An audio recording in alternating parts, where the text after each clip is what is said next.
మంచిది. చదవబడిన వాక్య భాగము యోనా గ్రంథము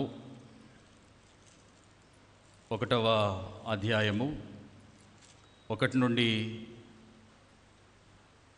15 వరకు దేవుని వాక్యాన్ని చదువుకొని ఉన్నాం.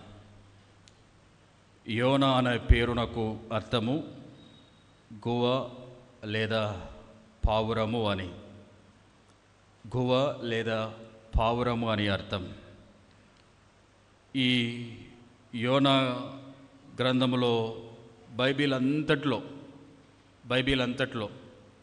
కథారూపకంగా ఒక కథా నేపథ్యాన్ని కలిగిన గ్రంథం వాక్య భాగం ఏదైనా ఉందా అని ఒకవేళ బైబిల్లో ఆలోచన చేస్తే అది యోనా గ్రంథం. ఒక కథ మాదిరిగా ఉంటుంది. ఇందులో 48 వచనాలు ఉన్నాయి. ఈ 48 వచనాల్లో మన జీవితానికి సరిపడే విషయాలు యోనా జీవితం ద్వారా ఎన్నో ముడిపడి ఉన్నాయి. అంతేకాకుండా ఇశ్రాయేలీయులకు అష్షూరు దేశము వారికి సామ్రాజ్యానికి అసలు పడదు. అయితే అష్షూరు సామ్రాజ్యానికి, అష్షూరు దేశంలో ఉన్న నినివే పట్టణానికి దేవుని సువార్తను ప్రకటించమని దేవుడు యోనాకు తెలియపరిచాడు. ఒకవేళ మనం బాగుగా ఆలోచన చేస్తే మన ఇప్పుడు రష్యాకు అమెరికాకు ఏ విధంగా అయితే పడదో, చైనాకు అమెరికాకు ఏ విధంగా అయితే పడదో, మన భారతదేశానికి పాకిస్తాన్కి ఏ విధంగా అయితే శత్రుదేశముగా భావిస్తారో, అలాగుననే ఆ దినాల్లో పాత నిబంధన కాలంలో ఇశ్రాయేలీయులైన వారందరూ అష్షూరు దేశాన్ని, ప్రజలను శత్రువులుగానే భావించేవారు. ఎందుకంటే వారు అన్యులు. వారు ఇష్టారు దేవత అనే దేవతను ఆరాధించేవారు. వారికి వీరికి ఎటువంటి పొంతన లేదు.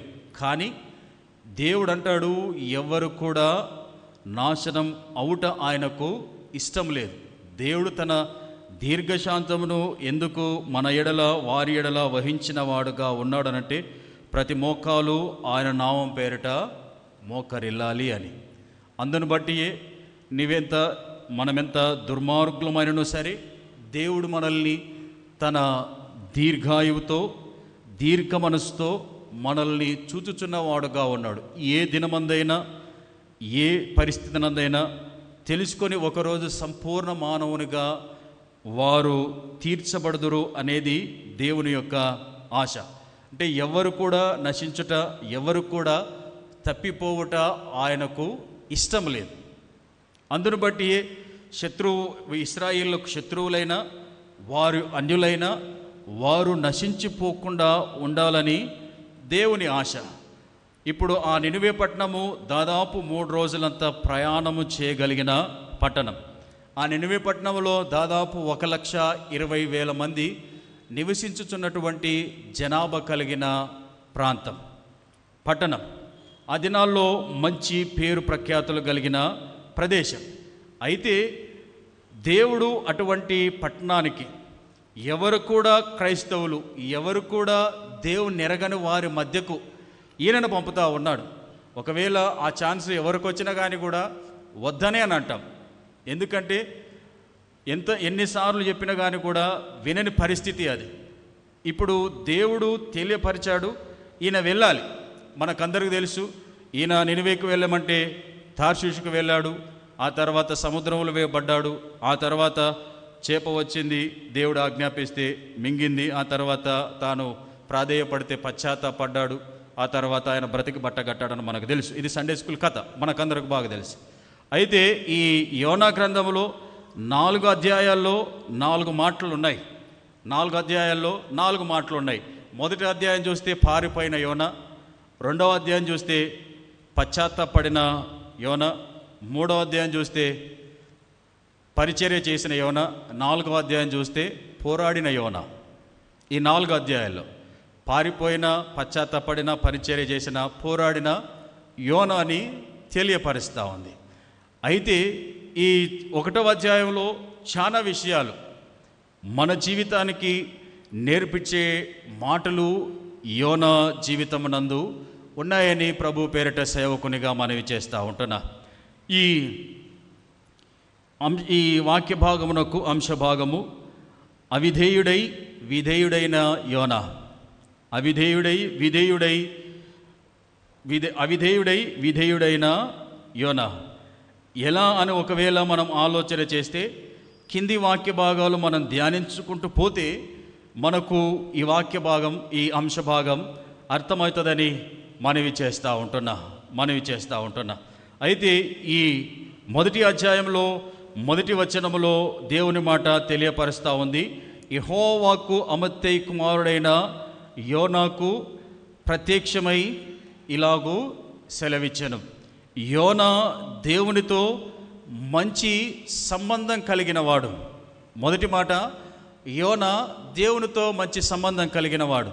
దేవుడు ఎవరికి ప్రత్యక్షమవుతాడు? జనరల్గా దేవుడు ఎవరికి ప్రత్యక్షమవుతాడు?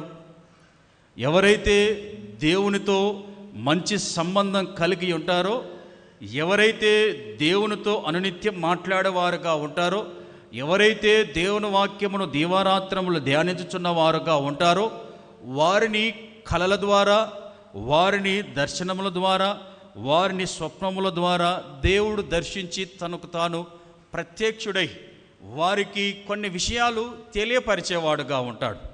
అలాగుననే ఇప్పుడు ఈయన దేవునితో మంచి అవినాభావ సంబంధం కలిగి ఉంది. దేవునితో మంచి సత్సంబంధం కలిగి ఉంది. దేవునికి అతి సమీపంగా దగ్గరగా జీవిస్తున్న వాడుగా ఉన్నాడు. ఈయన పనేంది? ఈయన 12 మంది చిన్న ప్రవక్తలలో ఈయన కూడా ఒకడు. పెద్ద ప్రవక్తలు ఉన్నారు, చిన్న ప్రవక్తలు ఉన్నారు. ఒకరు యెషయా, ఇర్మియా, ఆ తర్వాత ఎజ్కేలు, కొంతమందిని చూస్తాం పెద్ద ప్రవక్తలని. అయితే ఇక్కడ చూస్తే హోషే గ్రంథము నుండి దాదాపు మలాకీ గ్రంథం వరకు 12 మంది చిన్న ప్రవక్తలను చూస్తాం. ఈ ప్రవక్త పనేంది? దేవుడితో మాట్లాడడం. దేవుడు తనతో మాట్లాడితే ప్రజలకు దేవునికి మధ్యన రాయబారి వర్తిత్వం, అంటే రాయబారిగా సమాచారాన్ని అందించే పని ఈయనది. దేవుడు ఈయనని ప్రవక్తగా ఎన్నుకొని ఉన్నాడు. ప్రవక్త అయిన ఈ వ్యక్తి దేవునితో మంచి సంబంధం కలిగి ఉన్నాడు. దేవుడు అంటాడు యాకోబు రాసిన పత్రిక 4వ అధ్యాయంలో, ముందు మీరు నా యొద్దకు రండి, అప్పుడు ఆయన మీ యొద్దకు వచ్చును అని. ఈయన తరచూ దేవుని దగ్గరికి వచ్చుచున్న వాడుగా ఉన్నాడు. ఒక అగర్భక్తికో పేరు ఉంటుంది, భగవంతునికి భక్తునికి అనుసంధానమైన భక్తి అని. అటువంటిది యోనా జీవితంలో దేవునికి యోనాకు మంచి సంబంధం కలిగి ఉన్నవాడుగా ఉన్నాడు. దేవునితో ప్రతిదినం మాట్లాడే వ్యక్తిగా ఉన్నాడు. మాట్లాడే వ్యక్తిగా ఉండినందుననే దేవుడు తనకు ప్రత్యక్షమైన వాడుగా ఉన్నాడు. సంగమా, ఈ ఉదయకాల సమయమున ఇక్కడ ఉన్న మనమందరం దేవుడు మనకు ప్రత్యక్షుడై దేవుడు మనతో మాట్లాడాలంటే మనము ఆయనతో మాట్లాడే వారంగా ఉండాలి. ఇప్పుడు మనం ఎవరితోనైనా మాట్లాడితేనే వారు మనతో మాట్లాడతారు. మనకి వాళ్ళ కనెక్షన్ లేకపోతే ఎవరు కూడా మనతో మాట్లాడరు. ఇప్పుడు రోడ్డు మీద పోయితులను ఎవరైనా పలకరించి ఎలా ఉన్నావు, బాగున్నావా, తింటున్నావా, నీ ఆరోగ్యం ఎట్లా ఉందని పలకరిస్తామా? లేదు కదా. అది ఎవరు కూడా చేయం. మనం ఎప్పుడైతే దేవునితో మాట్లాడే వారంగా ఉంటామో వారితో దేవుడు మాట్లాడతాడు. ప్రార్థన అనగా దేవునితో మాట్లాడడం. దేవుడు మరల తిరిగి నీతో మాట్లాడ. దేవునితో మాట్లాడే భక్తి జీవితం ఈయనకు ఉన్నది. ఈయననే ఒక మాట తెలియపరుస్తూ ఉన్నాడు. 1వ అధ్యాయము 9వ వచనములో, యెహోవా యందు నేను భయభక్తులు గలవాడనై ఉన్నాను.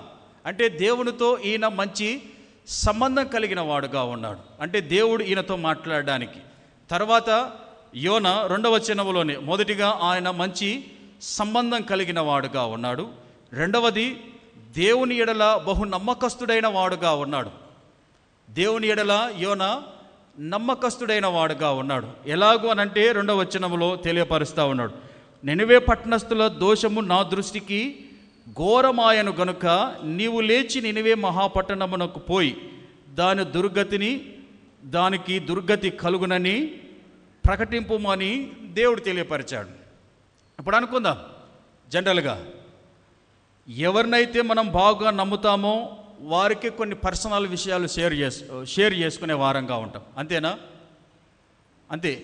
మనం నమ్మిన స్నేహితుడు, మనం నమ్మిన స్నేహితురాలు, మనం నమ్మిన అక్క కానీ అన్న కానీ తమ్ముడు కానీ, లేదా మంచి అవినావభావ సంబంధం ఉన్న కుటుంబాల్లో తండ్రికి కుమారుడు కానీ కుమారుడు తండ్రికి కానీ, లేదా అక్క చెల్లెండ్లకు కానీ, లేదా లోకములో ఉన్న వారికి, నమ్మిన వారికే, నమ్మకస్తులకే ఏదున్నా కానీ కూడా తన వ్యక్తిగత విషయాలు షేర్ చేసుకుంటాం. కొన్నిసార్లు భర్త భార్యకి చెప్పకపోయినా, భార్య భర్తకు చెప్పకపోయినా, వీరికంటే ఎక్కువగా బయట మనల్ని నమ్మిన స్నేహితుడు, అలాగునని మనము నమ్మిన వారు ఉంటారు, వారికి మన విషయాలు తెలియపరచుకుంటాం. అలాగుననే దేవుడు తన విషయాన్ని, తన మనసులో ఉన్న విషయాన్ని యోనాతో పంచుకొని ఉన్నవాడుగా ఉన్నాడు. ఎందుకంటే మొదటిగా ఆయనతో మంచి సంబంధం కలిగి ఉన్నవాడు కాబట్టి ఇప్పుడు యోనాతో దేవుడు తన మనసులో ఉన్న విషయాన్ని పంచుకొని ఉంటున్నాడు. నినివే పట్టణము నాశనం కాబోతా ఉంది, వారి నాశనం అవుట నాకు ఇష్టం లేదు యోనా, నీవు వెళ్ళి నా నామం పేరిట నా సువార్తను వారికి ప్రకటించు అని. సంగమా, జరుగుతున్న విపత్కరమైన పరిస్థితులను బట్టి, వస్తూ ఉంటున్న ఎదురవుతుంటున్న వివిధ నానా రకమైన పరిస్థితులను బట్టి, లేదా వ్యక్తిగతంగా నీకు జరుగుతున్న పరిస్థితులను బట్టి దేవుడు ఆ విధంగానే నీతో వ్యక్తిగతంగా మాట్లాడే దేవుడుగా ఉండాలి. నీకు ముందస్తు పరిస్థితుల్లో ఏవైతే సంభవించనై ఉన్నాయో, నా కుమారుడా నా కుమార్తె, నీవు కొన్ని దినములైతే ఇది ఎదుర్కొనబోతా ఉన్నావు, కొన్ని పరిస్థితులు అయితే, కొన్ని దినాలైతే ఈ పరిస్థితుల గుండా వెళ్ళేవాడుగా ఉంటావు. నువ్వు అలా వెళ్ళకు, నువ్వు ఇలా వెళ్ళు, నా దగ్గరికి రా, నేను చెప్పినట్టు విను అని దేవుడు నీతో చెప్పుకునేంత సాన్నిహిత్యం ఆయనతో ఉండాలి. ఇప్పుడు యోనాకు దేవునికి అది ఉన్నది. దేవుడు ప్రతిదీ నమ్మి, ప్రతిదీ యోనాకు నినివే పట్టణ విషయంలో తెలియపరిచిన వాడుగా ఉన్నాడు. కొన్నిసార్లు మనం ఏం చేస్తాం, నమ్మితే నమ్మించి మోసం చేసే పరిస్థితి. ఎవరినైతే ఎక్కువ నమ్ముతామో వారే నమ్మించి గొంతు కోస్తారని అంటాం. ఎందుకంటే నమ్మిన వారికి అన్ని విషయాలు తెలియపరుస్తాం. ఆ తర్వాత వానికి అవకాశం దొరికినప్పుడు, అదును దొరికినప్పుడు మనల్ని వాంది మన విషయంలో పారకపోతే, మనది వారి దగ్గర పారకపోతే, లేదా వారు చెప్పింది మనం వినకపోతే అసూయ ఆటోమేటిక్గా పెరుగుతుంది. ఆ తర్వాత మన చిట్ట బయటికి లాగుతారు. ఇప్పుడు ఏ యోనాని దేవుడు నమ్మి ఆ పట్టణం నాశనం కాకూడదు అని ఈయనకు తెలియపరిస్తే, ఈయన ఆ నమ్మకాన్ని ఈయన మొమ్ము చేసిన వాడుగా ఉన్నాడు. యోనా ఎన్నిసార్లు దేవునికి అవిధేయుడుగా ఉన్నాడు? జనరల్గా అనుకుందాం, యోనా ఎన్నిసార్లు దేవునికి అవిధేయుడైనాడు? జనరల్గా మహా అయితే ఒకసారి. యోనా ఎన్నిసార్లు దేవుని సన్నిధానముల నుండి పారిపోయిన వాడుగా ఉన్నాడు? మహా అంటే ఒకసారి. కానీ ఈయన నినివేకు వెళ్ళమంటే ఈయన తార్షీషుకు వెళ్తూ ఉన్నవాడుగా ఉన్నాడు.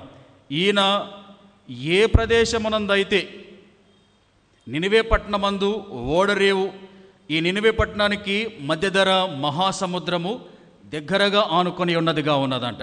అప్పుడున్న తార్షీషు ఇప్పుడున్న స్పెయిన్ దేశముగా పరిగణింపబడుతుందని కొంతమంది చరిత్రకారులు తెలియపరిచిన మాట, చరిత్ర తెలియపరుస్తున్న సత్యం. అప్పుడున్న తార్షీషు ఇప్పుడు స్పెయిన్ దేశముగా పరిగణింపబడుతుంది అని.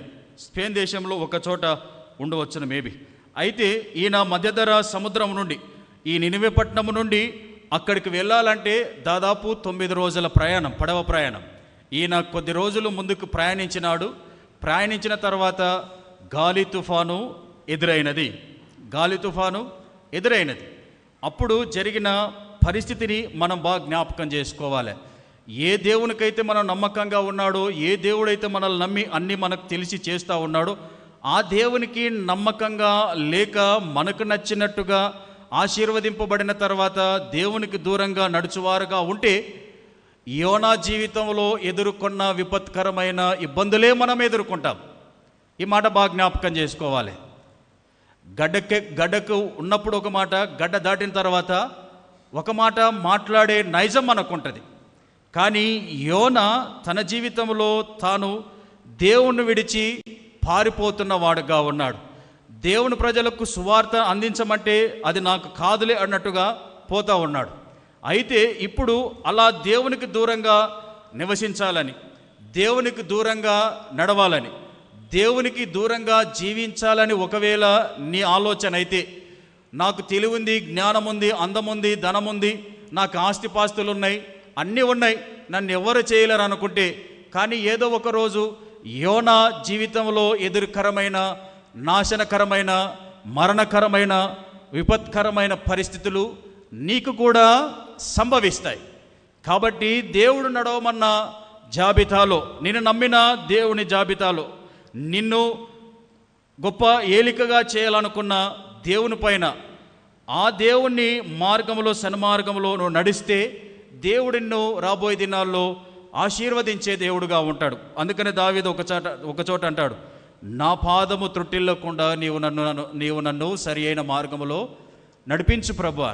ఎందుకంటే దేవుని ఆజ్ఞలను కాదని నడిస్తే తన జీవితంలో ఎంత ఇబ్బందికరమైన పరిస్థితిని ఎదుర్కొన్నాడో తెలుసు ఆయనకు.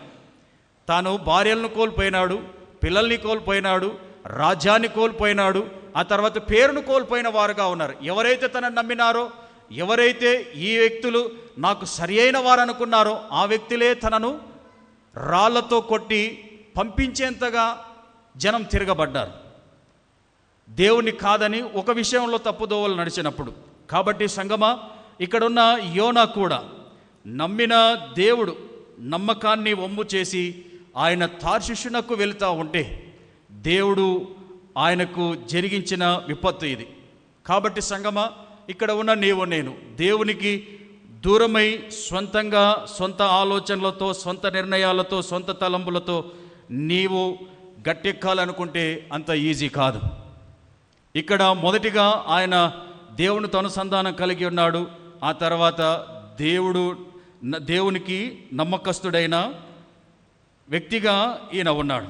తర్వాత మూడవది, యోనా జీవితంలో జరిగినది మూడవది, యోనా యథార్థవంతుడైన వాడు. మొదటిగా ఆయన దేవునితో మంచి సంబంధం కలిగిన వాడు, రెండవది నమ్మకస్తుడైన వాడు, మూడవది యథార్థ హృదయం కలిగిన వాడు, యథార్థ మనస్సు కలిగిన వాడు, యథార్థవంతునిగా ఉన్నవాడు. ఎలాగో అనంటే ఒకసారి 8వ వచనం చదువుదాం, 8 నుండి 10 వరకు. కాబట్టి వారు అతను చూచి, ఎవరిని బట్టి ఈ కీడు మాకు సంభవించనో, నీ వ్యాపారం ఏమిటో, నీవెక్కడ నుండి వచ్చితివో, నీ దేశమేదో, నీ జనమేదో, ఈ సంగతి అంతయు మాకు తెలియజేయమనగా అతడు వారితో ఇట్లనెను, నేను హెబ్రీయుడను, సముద్రమునకును భూమికిని సృష్టికర్త అయిన ఆకాశమందుండు దేవుడై ఉన్న యెహోవా యందు నేను భయభక్తులు గలవాడనై ఉన్నాను. తాను యెహోవా సన్నిధిలో నుండి పారిపోవచ్చున్నట్లు అతడు మనుషులకు తెలియజేసి ఉండెను గనుక వారి సంగతి తెలుసుకొని మరింత భయపడి నీవు చేసిన పని ఏమని అతన్ని అడిగిరి. 10వ వచనంలో అతని క్లియర్గా తెలియపరుస్తున్నటువంటి మాట, నేను యెహోవా సన్నిధిలో నుండి పారిపోయి వచ్చిన. ఇది యథార్థమైన సంఘటన. ఒకవేళ ఎవరన్నా చేసిన తప్పులు ఒప్పుకుంటారా? జనరల్గా మనమైతే ఒప్పుకుంటామా? మనం ఒప్పుకోగానే మనం చేసింది ఇతరుల మీదకి తోసేయడానికి దాంట్లో నెంబర్ 1గా ఉంటాం. ఈవెన్ మనం కన్న పిల్లలమైన ఆ పరిస్థితిని తప్పించుకోవడానికి వాడు చేసినందుకు ఇట్లయింది, ఆ పాప చేసినందుకు ఇట్లయింది, ఆఖరికి ఎక్కడ కాకపోతే భార్య మీదకు దొబ్బేస్తాం, నువ్వు చేసినందుకు ఇట్లయిందని. చేసింది మనమైనా కానీ కూడా కొన్ని సందర్భాల్లో. అంటే వాళ్ళ తప్పులు ఎక్కడ బయటపడతాయని కొన్ని సందర్భాల్లో ఇతరులని బ్లేమ్ చేసేవారుగా ఉంటారు. వారు చేసిన తప్పులు ఇతరుల మీదకి నెట్టేవారుగా ఉంటారు. వారు మంచివారని తెలియపరచుకున్నట కొరకై, వారు మంచివారని రుజుపరచుకున్నట కొరకై ఎన్నిసార్లు గట్టిగా అరిచి చెప్పినా కానీ కూడా అబద్ధం నిజం కాబోదు అనుకుంటారు. ఎక్కువ గట్టిగా అరిస్తే నిజమైన అబద్ధం అవుతుంది అనుకొని. కానీ నువ్వెంత గట్టిగా అరిచినా, నువ్వెంత బీరుబీరోన్ లక్కల శలకాలతో కొట్టుకొని అరిచినా అది అబద్ధమే. నిజం నిజమే. నిజం నిప్పు లాంటిది అంతే. దాన్ని మనకింకా ఏది కూడా మాట్లాడండి. ఇప్పుడు ఈ వ్యక్తి ఇదంతా సముద్రంలో అల్లకొల్లోలం జరగడానికి, గొప్ప పెను తుఫాను రావడానికి, ఆ తర్వాత ఇందులో ఉన్న వస్తువులు పడవేయడానికి కారకుడు ఎవడలో కాదు, అది నేనే. అట్టి ఒప్పుకునే మనసాక్షి మనకుందా? జనరల్గా అనుకుందాం, మనకుందా? లేదు. దావీదు ఏం చేసినాడు? ఒకసారి కీర్తనల్లో 51వ కీర్తనల్లో ఆయన అంటున్నాడు, ప్రభువా, నేను నీకు మాత్రమే విరోధముగా పాపం చేసి ఉన్నాను, నన్ను హిస్సోపుతో నన్ను కడుగు ప్రభువా అని ఎంతో గొప్పగా వేదనతో దేవుని దగ్గర గోజాడుచున్నటువంటి వ్యక్తిగా ఉన్నాడు. సంగమా, అటువంటి వ్యక్తిత్వం నీలో నాలో ఉంటే దేవుడు రాబోయే దినాల్లో నిన్ను గొప్పగా ఆశీర్వదించే దేవుడుగా ఉంటాడు. 51వ కీర్తనలు అంటున్నాడు ఆయన, దేవాని కృప చొప్పున నన్ను కరుణింపు, నీ వాత్సల్య బాహుల్యము చొప్పున నా అతిక్రమములు తుడిచివేయము, నా దోషం పోవునట్లు నన్ను బాగోగా కడుగుము, నా పాపం పోవునట్లు నన్ను పవిత్రపరచు, నా అతిక్రమములు నాకు తెలిసే ఉన్నాయి, నా పాపం ఎల్లప్పుడూ నా ఎదుటనే ఉన్నది, నీకు కేవలము నీకే విరోధముగా పాపం చేసి ఉన్నాను. ఎంత మంచిగా కదా! దేవుని సేవకుడు, దేవుని ప్రవక్త వెళ్ళి తెలియపరిస్తే నన్ను ఎవ్వరు చూడట్లేదు అనుకున్నారు. చూచిన తర్వాత చూచుచున్న దేవుడు ప్రవక్తతో మాట్లాడితే, ప్రవక్త ఈయన యొద్దకు వచ్చి మాట్లాడితే, ఈయన ఏది కూడా కప్పుకొనక దేవుని యొద్ద ప్రతి విషయంలో ఒప్పుకున్నవాడుగా ఉన్నాడు. మనం 10 మందిలో చేసినది ఒప్పుకున్నాం, మనం చేయంగా 10 మంది చూసిన దాన్ని ఒప్పుకున్నాం, ఎవరు లేకుండా ఒంటరిగా చేసిన కానీ కూడా ఒప్పుకున్నాం, దేవుని ముందు ఒప్పుకున్నాం, ఆ తర్వాత మనుషుల ముందు కూడా ఒప్పుకున్నాం. కానీ ఈ వ్యక్తి మాత్రం దేవుని యొద్ద ఒప్పుకోవడానికి ఇష్టపడతా ఉన్నాడు. ఇదంతా యోన అంటున్నాడు, ఇదంతా నా వల్లనే జరిగింది, నేనే దీనికి కారణం. ఎందుకనంటే దేవుడు నన్ను తార్షీషుకు వెళ్ళమంటే నినివేకు నినివేకు వెళ్ళి దేవుని సువార్త ప్రకటించమంటే తార్షీషునకు నేను మీ ఎంట వస్తున్నానే, నేను చేసిన తప్పు అదే. సంగమా, ఈ విధంగా ఒప్పుకునే మనస్సాక్షి నీకుందా? సంగమా, ఈ విధంగా దేవుని యొద్దనైనా ఒప్పుకునే మనస్సాక్షి నీకుందా? దేవుని దగ్గర పొగడ్తలు కావాలా, మనుషుల దగ్గర పొగడ్తలు కావాలా మనకి కదా? ఎక్కడైనా కానీ కూడా దేవుడు ఏమనకూడదు, దేవుని సేవకుడు ఏమనకూడదు, సమాజంలో ఉన్నవాడు కూడా ఏమనకూడదు. నిన్ను చూసినప్పుడు నీవు తా అంటే తందనాలా, ఆడంటే ఆడాలా, పాడంటే పాడాలి. అంటే ఎట్లుందంటే, మనం సర్కసోడు కోతి బొమ్మలు అంటే సర్కసోడు కదా, కోతిని ఆడించినట్ట ఆడితేనే సమాజం ఒప్పుకుంటుంది. అంతేనా? పాములోడు కదా, తీసి ఇట్లా పెడితే అట్లా పడితే వాని కొరకదు కానీ మనల్ని కొరకనికి వస్తే లెక్కలు ఏదో అవుతుంది అన్నట్టు. అట్లా ఉందిరా అని చెప్తే సమాజం ఎవరు కూడా ఒప్పుకున్నది. ఇది నేనేరా తప్పు చేసిందని అంటూ కూడా ఒప్పుకున్నది. ఒకవేళ తప్పు చేసినవాడు కూడా నేనే తప్పు చేసినానంటే కూడా ఒప్పుకున్నాడు. అంటే మనం గుర్తించవలసింది అవతల వారి యథార్థతను మనం గుర్తించాలి. వీడు తప్పు చేసినాడు, ఇంకా వీడు బాగలేనోడు, ఇవి బాగలేంది అని పక్కకు పోకూడదు ఎప్పటికైనా కానీ కూడా కదా. ఇంకా అవతల నువ్వేదో మరియమ్మ అయినట్టు, నువ్వేదో ఏసేపు అయినట్టు ఫీల్ అవుతూ ఉంటాం కదా. కాదు కదా మనం అట్లా. దేవుడు అన్నాడు, నీతిమంతుడు లేడు, ఒక్కడునూ లేడు, అందరూ త్రోవ త్రప్పి పాపం చేసిన వారే. ఈ వ్యక్తి కూడా ఒప్పుకుంటున్నాడు అందరి ముందర యథార్థంగా, నేనే ఈ తప్పు చేసింది అని యథార్థంగా. సంగమా, మనం అట్లా ఒప్పుకోనాలి. కీర్తనలు 32వ కీర్తనలో కూడా ఒక మాట ఉన్నది. కీర్తనలు 32వ కీర్తన, తన అతిక్రమములకు పరిహారము నొందినవాడు, తన పాపమునకు ప్రాయశ్చిత్తము నొందినవాడు ధన్యుడు. ఇందాక 146వ కీర్తనలో 5వ వచనంలో అనుకున్నాం, ఆయన మీద ఆశ పెట్టుకొని ఉన్నవారు, అలాగునని నమ్మినవారు, స్వాస్థ్యంగా చేసుకొని ఉన్నవారిని, అలాగునే దేవుడిని దేవుడుగా చేసుకున్న జనులను దేవుడు ధన్యుడు అంటున్నాడు. ఇప్పుడు ఏమంటున్నాడంటే, తన పాపములకు ప్రాయశ్చిత్తము నొందినవాడు ధన్యుడు. ఇప్పుడు యోనా కూడా తాను చేసిన తప్పును బట్టి దేవునితో, ఆ తర్వాత మనుషులతో ఒప్పుకుంటున్నాడు, ఇది నేనే అని. ఇప్పుడు దావీదు కూడా తాను చేసిన అతిక్రమములకు, పాపమునకు ప్రాయశ్చిత్తముగా దేవుని దగ్గర ఆయన ఒప్పుకోలు చేసుకుంటున్నవాడుగా ఉన్నాడు. 2వ వచనములు, యెహోవా చేత నిర్దోషి అని ఎంచబడినవాడు, ఆత్మలో కపటము లేనివాడు ధన్యుడు. నేను మౌననై ఉండగా దినమంతయు నేను చేసిన నా అర్థధ్వని వలన నా ఎముకలు క్షీణించినవి. దీవరాత్రములు నీ చెయ్యి నా మీద బరువుగా నుండెను. నా సారము వేసవి కాలమున ఎండినట్టు ఆయన. ఒప్పుకునంటే దేవుడు మనల్ని తేలికగా చేస్తాడు. ఒప్పుకోకుండా నీవెంత బలిసిన సౌకర్యమైనా నువ్వు సరే, దేవుని హస్తం నీ మీద ఉంటే నీకు బరువే. నీవెంతటి వారవైనా నువ్వు సరే, నువ్వెంతటి దానవైనను సరే, నీవు దేవుని సన్నిధానములో దేవునితో నీవు ఒప్పుకోలు చేసుకోకపోతే, దేవుని దగ్గర క్షమాపణ అడగకపోతే, క్షమించమని దేవుని అడగకపోతే, దేవుని హస్తం ఎల్లప్పుడూ నీకు బరువుగానే ఉంటుంది. నువ్వు దినా మందిరానికి రా, 24 గంటలు ఆయనతో మాట్లాడుకో, నీవు ఆయనకి ఇచ్చేది నువ్వు చేసేది కరెక్ట్ లేకపోతే ఆయన చెయ్యి నీ మీద ఎప్పుడు కూడా బరువుగానే ఉంటుంది. ఇక్కడ 5వ వచనములు అంటున్నాడు, నా దోషమును కప్పుకొనక నీ ఎదుట నా పాపము ఒప్పుకొంటిని, యెహోవా సన్నిధిని నా అతిక్రమములు ఒప్పుకొందని అనుకుంటుని, నీవు నా పాప దోషమును పరిహరించి ఉన్నావు.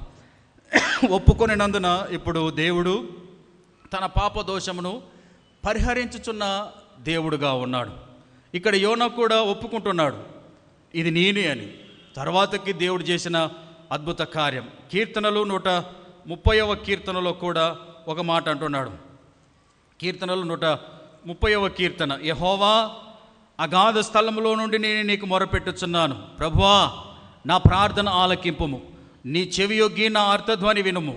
యెహోవా నీవు దోషములను కనిపెట్టు చూచినడలా ప్రభువా ఎవడు నిలవగలడు? అయినను జనులు నీ యందు భయభక్తులు నిలుపునట్లు నీ యొద్ద క్షమాపణ దొరుకును. సంగమా, ఈ లోకంలో ఎవ్వరు కూడా నన్ను క్షమించలేరు.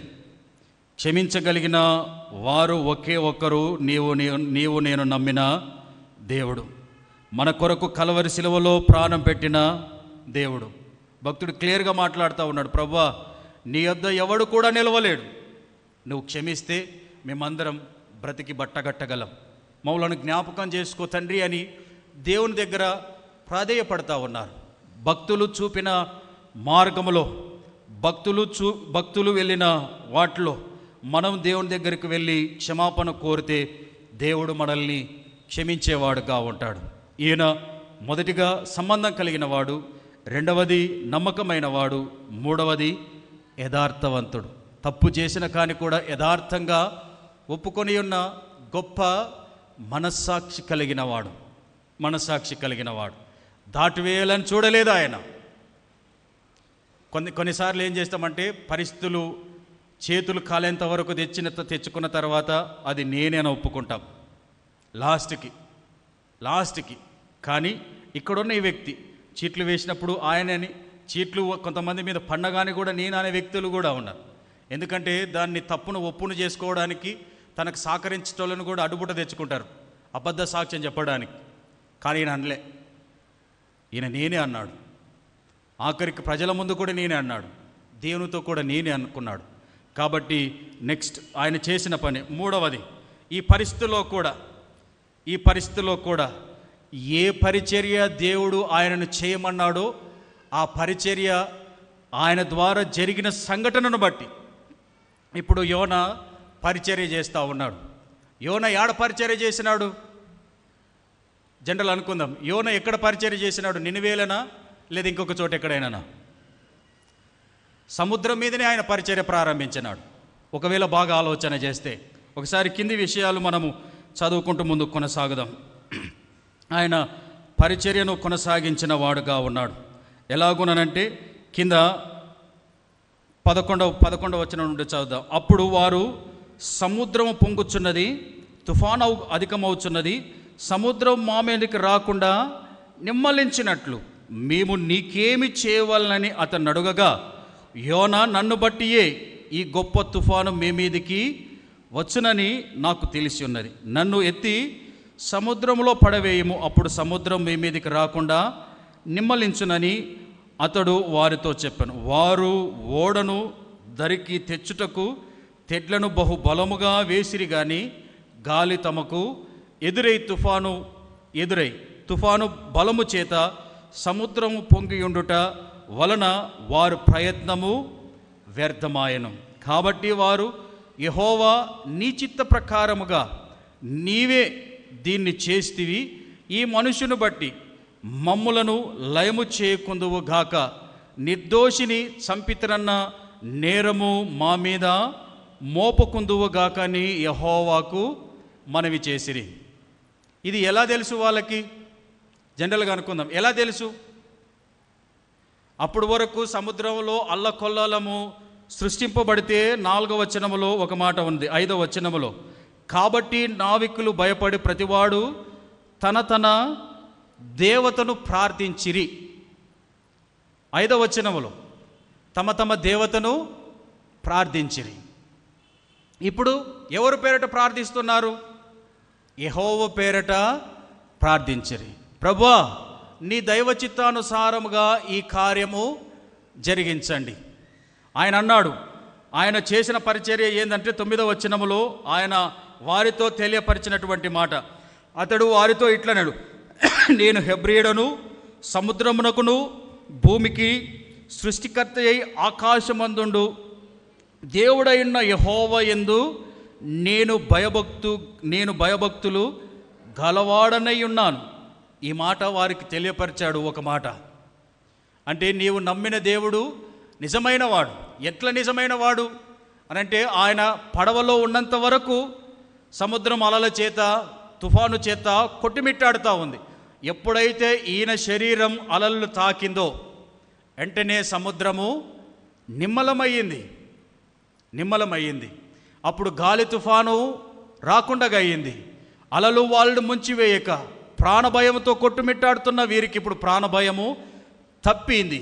ఇప్పుడు వారు అంటున్నాడు 14వ వచనంలో, కాబట్టి వారు, యెహోవా నీ చిత్త ప్రకారముగా నీవే దీన్ని చేస్తివి, ఈ మనుషుని బట్టి మమ్ము లయము చేయుకుందువుగాక, నిర్దోషివి చంపితరన్న నేరం మా మీద మోపకుందురుగాక అని యెహోవాకు మనవి చేసుకొనిరి.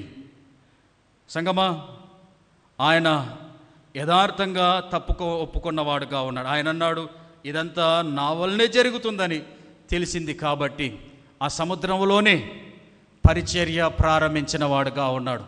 ఆ సముద్రంలోనే, ఆ పడవలోనే పరిచర్యను ప్రారంభించిన వాడుగా ఉన్నాడు. ఒకవేళ నేను ఇక్కడి నుంచి బయటికి వెళ్తానో లేదో, చనిపోకముందైనా ఒక్క ఆత్మనైనా దేవుని యొద్దకు నడిపింపాలి. అక్కడున్న వాళ్ళు కూడా అన్నిలే, అక్కడున్న వారు కూడా అన్య దేవతలు మొక్కిన వారే, అక్కడున్న వారు కూడా యెహోవా దేవుడు అంటే ఎరగని వారే. కానీ ఇప్పుడు తాను తప్పిపోయి తిరిగి వస్తున్నందున, తాను తప్పిపోయి దేవునికి దగ్గర కావాలని పరిస్థితిలో ఏర్పడినందున ఇప్పుడు తన జీవితం వారికి సాక్ష్యంగా తెలియపరిచాడు. తన జీవితం ద్వారా దేవుణ్ణి వారికి పరిచయం చేసిన వాడుగా ఉన్నాడు. ఒకసారి అనుకుందాం, నా జీవితం ద్వారా నేను ఒక్కరిని దేవుని మందిరానికి నడిపించిన, నా జీవితం ద్వారా నిజమైన యేసుక్రీస్తుని పరిచయం చేసిన, నా జీవితం ద్వారా పాపానికి దూరంగా, నా జీవితం ద్వారా సినిమాలకు దూరంగా, నా జీవితం ద్వారా ఆ తర్వాత తాగుడుకు దూరంగా, నా జీవితం ద్వారా వ్యభిచారానికి దూరంగా చేసిన వారిని నేనంటే దేవుడు మిమ్మల్ని ఆశీర్వదించునుగాక. సంగమా, నీ జీవితం ఒకరికి ఆదర్శంగా ఉంది అనంటే దేవుడు చేత నీవు ధన్యుడుగా పిలువబడిన వాడవే, దేవుని చేత గొప్పగా ఎన్నుకోబడిన వాడవే. ఇక్కడున్న ఈ వ్యక్తి ఇప్పుడు దేవుని పరిచర్య చేస్తూ ఉన్నాడు. అన్యులుగా ఉన్నవారు ఇప్పుడు యెహోవా పేరట ప్రార్థించిన వారుగా ఉన్నారు. సంగమా, ఇది ఎంత గొప్ప విషయం. ఇప్పుడు అన్యులే దేవుని యొద్దకు రానయ్యున్న పరిస్థితి, అన్యులే యెహోవానే గొప్ప దేవుడని తెలుసుకొని ఉన్న పరిస్థితి. నీ జీవితంలో ఇంగ్లీష్లో ఒక సామెత ఉంది, ఈచ్ వన్ క్యాచ్ వన్ అని. మనం ఎంతమందిని మాట వేసినామో తెలియదు కానీ, ఎంతమందిని దేవుని మందిరానికి తీసుకొచ్చినామో తెలియదు కానీ, ఎంతమందిని మన మాటల ద్వారా దేవుని మందిరానికి రాకుండా రానినట్టు చేసిన వారముగా ఉన్నామో నాకైతే తెలియదు. సంగమా, అలా కాదు. మనం దేవుని సంఘంలో నిన్ను బట్టి, నీ జీవితాన్ని బట్టి, నీ ప్రవర్తన బట్టి, నీ మాటను బట్టి, నీ జీవితాన్ని ఆధారం చేసుకొని మేము ఆ మందిరానికి వెళ్తే, మేము అక్కడికి వెళ్ళిన మా జీవితాలు బాగుపడ్డాయి, మా వల్ల మీ జీవితాలు బాగుపడాలంటే మేమేం చేయాలి, ఎక్కడికి రావాలి అని నిన్ను అడిగి నీ మందిరానికి వచ్చేటట్టు ఉండాలి కదా. సంగమా, మనం అలాగుంటే మనం నిజంగా ధన్యులమే. ఇప్పుడు ఈయన పరిచర్యను ప్రారంభించినాడు. ఆ తర్వాత 2వ అధ్యాయంలో రెండవ అధ్యాయంలో పశ్చాత్తాపడిన యోనా, 2వ అధ్యాయంలో 5వ మాట పశ్చాత్తాపడిన యోనా. 1-2 అధ్యాయం 1-2 వచనాలు. ఆ మత్స్యపు కడుపులో నుండి యోనా యెహోవాను ఇలాగూ ప్రార్థించను, నేను ఉపద్రవంలో ఉండి యెహోవాకు మనవి చేయగా ఆయన నాకు ప్రత్యుత్తరం ఇచ్చాను. పాతాళ గర్భంలో నుండి నేను కేకలు వేయగా నీవు నా ప్రార్థన అంగీకరించి ఉన్నావు. మధ్యధర సముద్రములో సముద్రపు భూభాగముల అంచు కింద ఉండి ప్రార్థించిన యోనగా ఉన్నాడు. మధ్యధర సముద్రములో 2 ప్రధానమైన చేపలు తిరుగులాడతాయని తెలియపరిచారు కొంతమంది. నేను ఒకసారి మన ఎడ్వర్డ్ విలియం గారు చెప్పంగా విన్నా ఒక షార్ట్స్లో బ్లూ వెల్ ఫిష్, ఆ తర్వాత క్యాక్టస్ అనే ఫిష్, ఇవి 2 తిరుగులాడతాయంట ఈ మధ్యధర సముద్రంలో. పెద్ద సముద్రాలు దాదాపు ఇవి బాగా పెరిగితే 60 అడుగుల పొడవు పెరిగేటివంట. ఈ 60 అడుగులు అంటే దాదాపు ఒక 5 అంతస్తుల బిల్డింగ్. ఇప్పుడు దేవుడు ఆజ్ఞ ఇచ్చినాడు చేపకు, అది వెళ్ళి మింగింది. ఇప్పుడు ఒకసారి బాగా జ్ఞాపకం చేసుకోవాలి, ఎక్కడైతే తన ప్రయాణాన్ని ప్రారంభించినాడో మరలా చేప దేవుని ఆజ్ఞను బట్టి అక్కడనే కక్కేసింది. ఎందుకంటే నువ్వు చేయాల్సింది పరిచర్య అక్కడ. సంగమా, నిన్ను నన్ను ఎక్కడైతే పడి ఉన్నామో పడిన చోటనే నిలిపే దేవుడు ఆయన. మిస్పాలో ఉన్న ఇశ్రాయేలీయులు ఎక్కడైతే వారు అపజయం పొంది ఉన్నారో, ఎక్కడైతే వారికి చిన్న పేరు వచ్చిందో, ఎక్కడైతే వారు పడిపోయిన వారుగా ఉన్నారో, ఎక్కడైతే వారు నవ్వుబాట్లు వారైన వారుగా ఉన్నారో, పడిపోయిన చోటనే దేవుడు మరల మిస్పాలో వారిని నిలబెట్టిన వాడుగా ఉన్నాం. ఏ మిస్పాలో అయితే నిన్ను చిన్న చూపు చూశారో అదే మిస్పాలో రానైన దినాల్లో నిన్ను గొప్పగా మాట్లాడుకునేటట్టుగా నీ ఉండాలి. మేము ఉండం, మీరే ఉంటారు. ఇంకో సంవత్సరం అయితే అయిపోయినది, 2 ఏళ్ళు అయింది. మీరుంటారు ఎప్పుడు మీకు మట్టి ఇచ్చేంత వరకు మీరుంటారు ఇక్కడ. కాబట్టి ఎక్కడైతే పడిపోయినావో అక్కడే మళ్ళా నీవు నిలబడాలి. ఎక్కడైతే నిన్ను గూర్చి ఏం మాటలు అనుకున్నారో దేవుడు నీ ఎడల చేసే కార్యాలను బట్టి నిన్ను గొప్పగా మాట్లాడుకునేటట్టుగా చేయాలి. ఆ విధంగా నేను ఉండాలి. ఇక్కడ ఉన్న యోనా దేవుని యొద్ద పశ్చాత్తాపడతా ఉన్నాడు, దేవుని దగ్గర ప్రాధేయపడతా ఉన్నాడు. ఇదే చివరి సమయం, ఇదే అనుకూలమైన సమయం, ఇదే మంచి సమయం అని గుర్తెరిగినాడు. సమయమా, నీవు కొన్ని పరిస్థితుల గుండా పోతా ఉన్నప్పుడు నీవు ఇంకనూ దేవుని దగ్గర పశ్చాత్తాపడకపోతే నీవు ఆ విధంగానే నశించిపోవచ్చున్న వాడవుగా ఉంటావు, ఆ విధంగానే కన్నుమూయ వాడవుగా ఉంటావు. దేవుడు అంటాడు, వెర్రివాడా, ఈ రాత్రి నీ ప్రాణం అడిగితే నువ్వేం చేయగలవు కదా?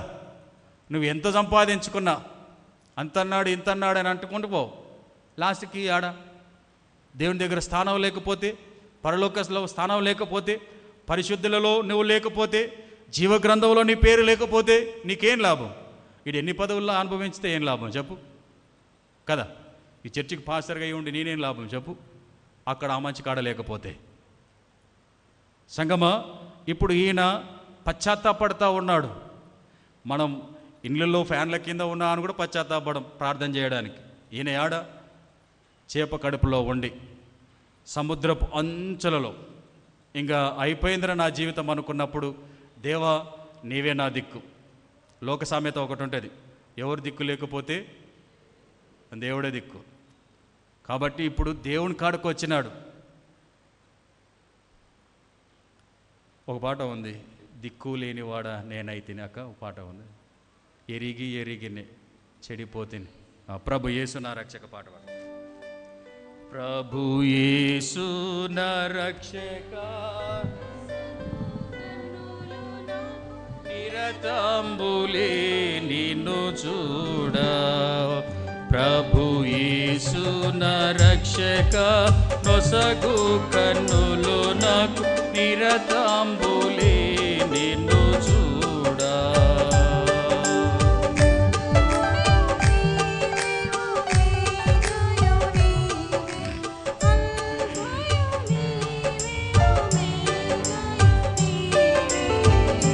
ప్రభు యేసు నా రక్షక నొసగు కన్నులు నిరతంబులే నిన్ను చూడా. లెక్కలేని మార్లు పడిపోతిని, దిక్కులేని వాడ నేనైతిని. లెక్కలేని మార్లు దిక్కులేని వాడ నేనైతిని. చక్కగా చేసిన ప్రక్కున నిన్ను చూడనిమ్ము. చక్కగా చేసిన నేత్రాలు ప్రక్కున నన్ను చూడనిమ్ము. ప్రభు యేసునా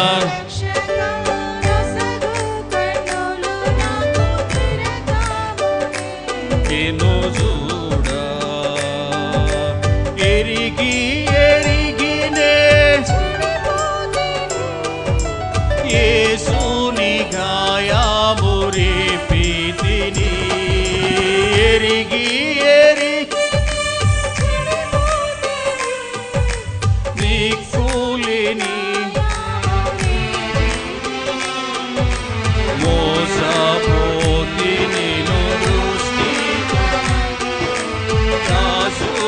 నన్ను చూడనిమ్ము. మోస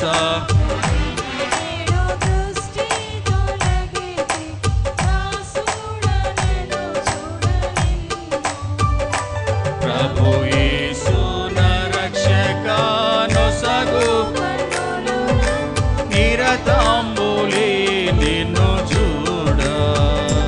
ప్రభు యేసున రక్షక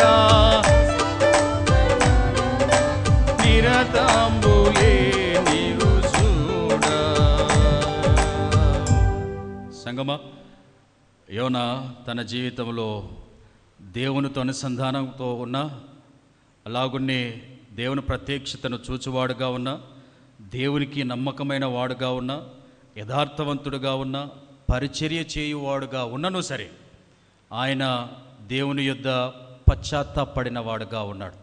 సంగమా, ఈ మధ్యాహ్న కాల సమయమందు నీవు చేసినటువంటి వాటిని బట్టి నీవు పశ్చాత్తాపడకపోతే నీకు క్షమాపణ అనేది దొరకదు.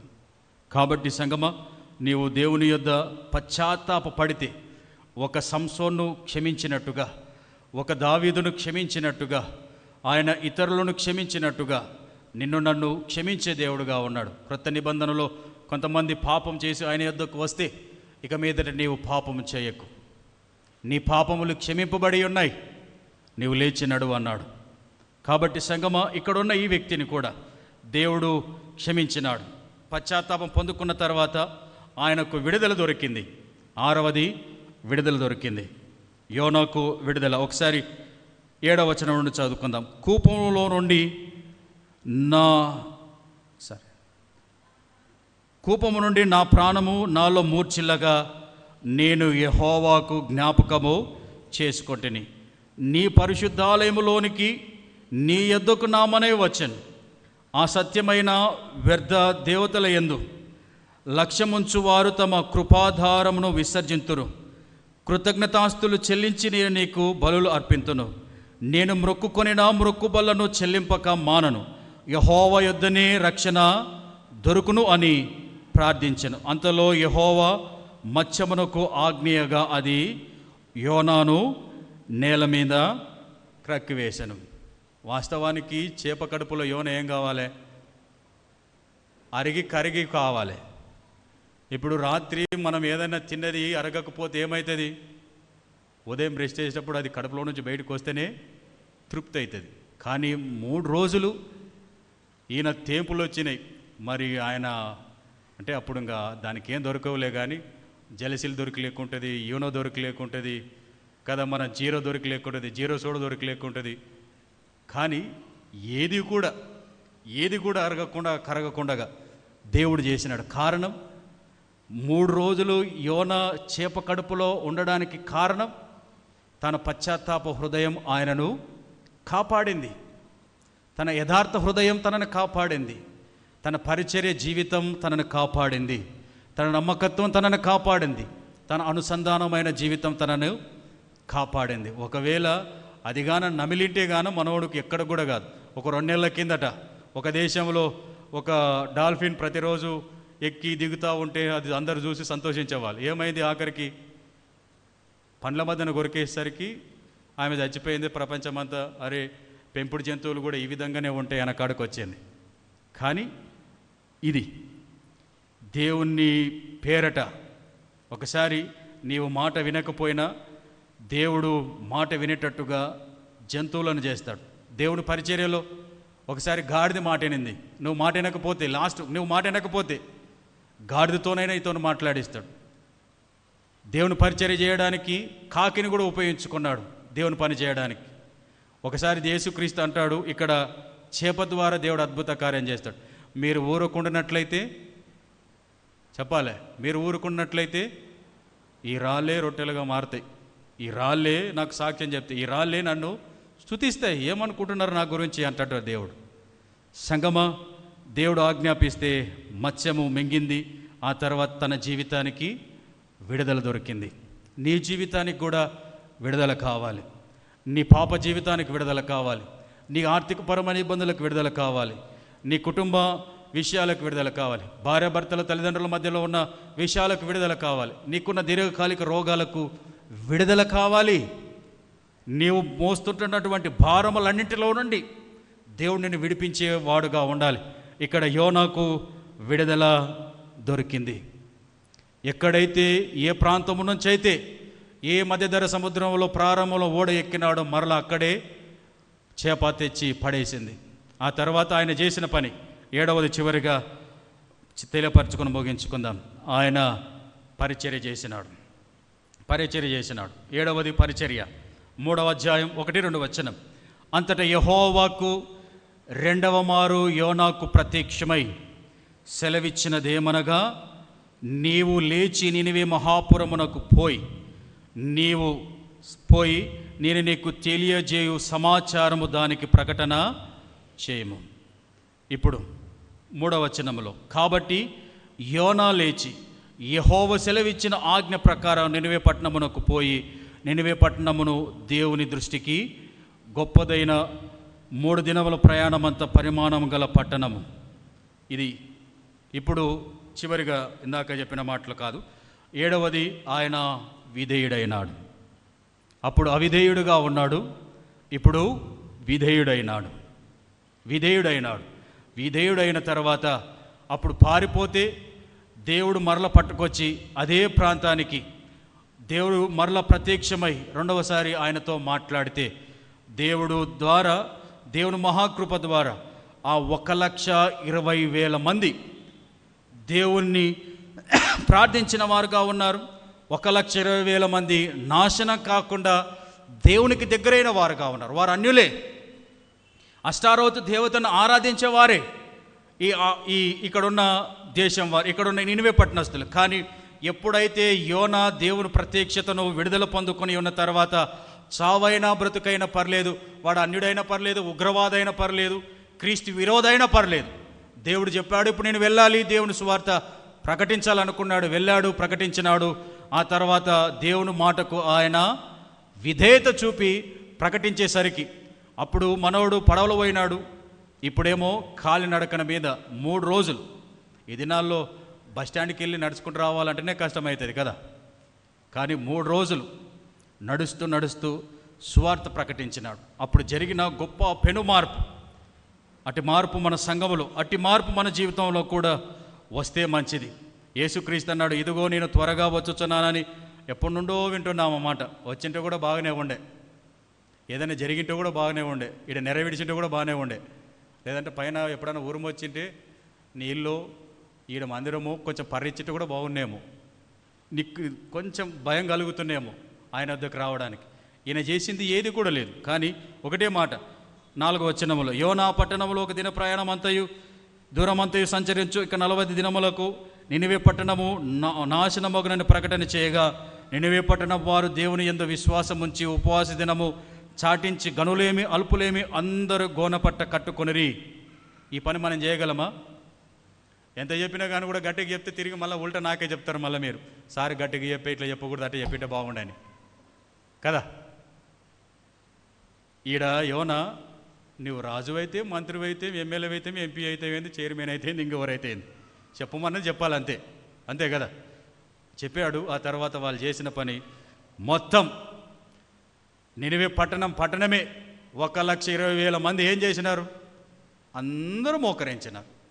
అందరూ వారు పోస్టులను పక్కన పెట్టినారు.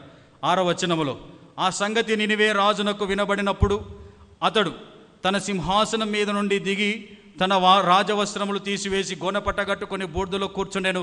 మరియు రాజైన తానును ఆయన మంత్రులను ఆజ్ఞేయగా, ఒకవేళ దేవుడు మనసు త్రిప్పుకొని పశ్చాత్తాప్తుడై మనము లయము కాకుండా తన కోపాగ్ని చల్లార్చుకొనును గనుక మనుషులు ఏదియూ పుచ్చుకొనకూడదు, పశువులు కానీ, ఎద్దులు కానీ, గొర్రెలు కానీ మేత మేయకూడదు, నీళ్లు త్రాగకూడదు. మనుషులందరూ తమ దుర్మార్గములను విడిచి తాము చేయు బలత్కారములు మానివేయవలను.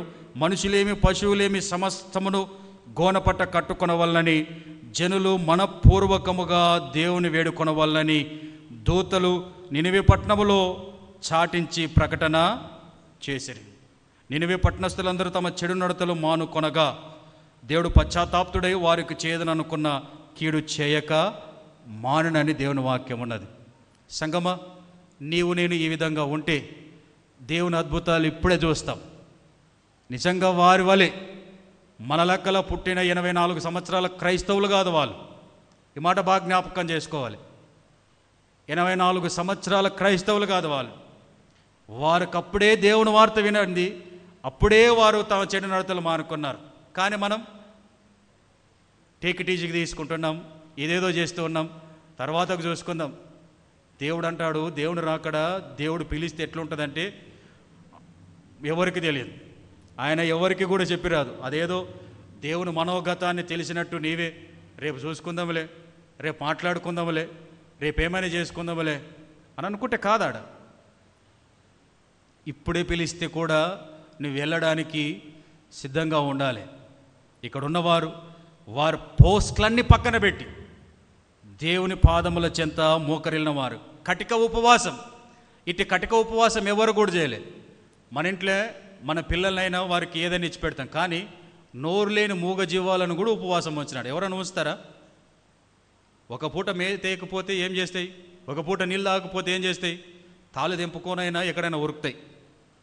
కానీ దేవుని సేవకుడు మరలా దేవుడు పశ్చాత్తాపడి వారికి నాశనం జరగకూడదని తీర్మానం చేసుకునేంత వరకు వారు గోన పట్టుకొని ఉపవాసం ఉండి ప్రార్థన చేసిన వారుగానే ఉన్నారు. అటువంటి ప్రార్థనలు మన జీవితంలో, మన సంఘంలో ఉండినట్లయితే దేవుడు నా జీవితంలో గొప్ప కార్యములు చేయను.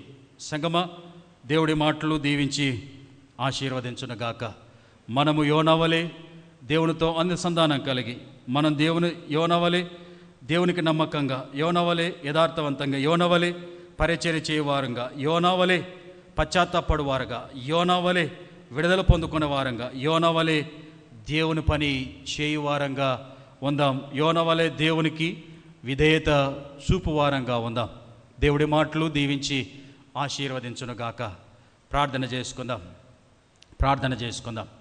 సంగమా, కల్వరి శిలువలో యేసుక్రీస్తు ప్రభు ఆయన విధేయత చూపినట్లుగా తన తండ్రి అయిన దేవునికి కుమారుడైన యేసుక్రీస్తు మనందరి విషయమై బలియాగమవుతూ తండ్రి చెప్పిన పని చేస్తూ విధేయుడుగా బ్రతికి ఉన్నప్పుడు విధేయుడుగా ఉన్నాడు. కల్వరి శిలువలో చనిపోతూ ఉన్నప్పుడు విధేయుడుగా ఉన్నాడు. నీవెప్పుడైతే విధేయుడుగా ఉంటావో దేవుడు నీ ఎడల గొప్ప పనులు, కార్యాలు చేయడానికి ఆయన ఇష్టపడతాడు. ఇప్పుడు విధేయుడుగా ఈ వ్యక్తి దేవుని యొద్ద విధేయత చూపిన వాడుగా ఉన్నాడు. ఆ విధేయతకు ఒకే రోజు ప్రకటిస్తే 1,20,000 మంది సుభిక్షంగా ఉన్నారు. 1,20,000 మంది ప్రార్థించిన వారుగా ఉన్నారు. సంగమా, దాదాపు నినివే పట్టణం ఒక్క ప్రసంగానికి వారు చేసిన ప్రార్థనకు 60 సంవత్సరములు నినివే నాశనం కాకుండా శాంతి సమాధానాలతో ఉంది. కారణం వారి విధేయత, వారి ప్రార్థన జీవితం, వారి చెడు నడతలు మానుకొని, వారి దుర్మార్గతలను మానుకొని దేవుని యొద్ద నిక్కచ్చిగా ఉండిన వారిని ఒక తరమంతా నినివే పట్టణమంతా సుభిక్షంగా, సంతోషంగా, సుఖశాంతులతో, నెమ్మదితో వర్ధిల్లిన వారుగా ఉన్నారు. సంగమా, ఈ తరములో సంఘానికి సంఘ సభ్యులుగా ఉన్న నీవు, నీ కుటుంబం అంతా ఒక తరం ప్రభా, నా పిల్లలు నేను నీ చేత సమాధానంగా ఉండుట కొరకై, నీ దగ్గర విధేయులుగా ఉండి నీ ఆశీర్వాదాలు పొందుకొనుటకై, నిక్కచ్చిగా నినివే పట్టణస్థులు పుట్టు పూర్వత్రం క్రైస్తవులు కాకపోయినా ఒక్క మాట, ఒక్క ప్రసంగం వినేసరికి, ఒక్క శుభవర్తమానం వినేసరికి ఏ విధంగా అయితే వారు తమకు తాము దీన మనసు కలిగి ప్రార్థించిన వారుగా ఉన్నారు. మేము కూడా ఇక మీదట ఆ విధంగా ఉండాలని తీర్మానం చేసుకుంటే, నినివే పట్టణస్థుల మధ్య, అన్యజనుల మధ్య దేవుడు ఏ విధంగా అయితే పశ్చాత్తాప్తుడై నాశనం కాకుండా వారిని ఆశీర్వాదవంతులుగా చేసి ఉన్నాడు, నీ కుటుంబాన్ని కూడా, నా కుటుంబాన్ని కూడా, మన సంఘాన్ని కూడా ఆ విధంగా చేసే దేవుడుగా ఉంటాడని గ్రహించుదాం.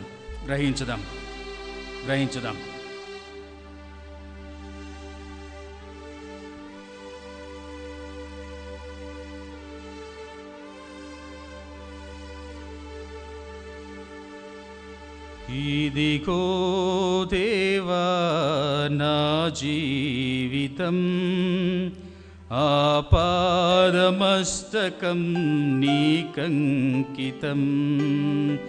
ఇదిగో దేవా నా జీవితం, ఆపాదమస్తకం నీకంకితం. శరణం నీ చరణం, శరణం నీ చరణం, శరణం నీ చరణం, శరణం నీ చరణం. ఇదిగో దేవా నా జీవితం, ఆపాదమస్తకం నీకంకితం. పలుమార్లు వైదొలగినాను పరలోక దర్శనము నుండి,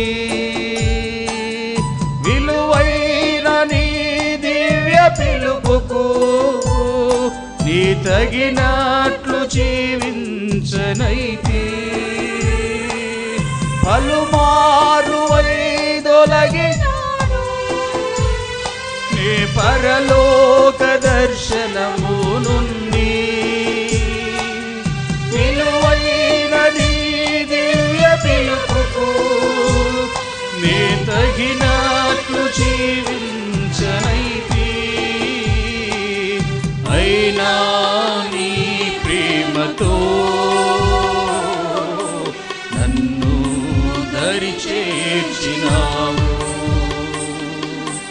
అందుకే గైకొనుము దేవా ఈ నా శేష జీవితం.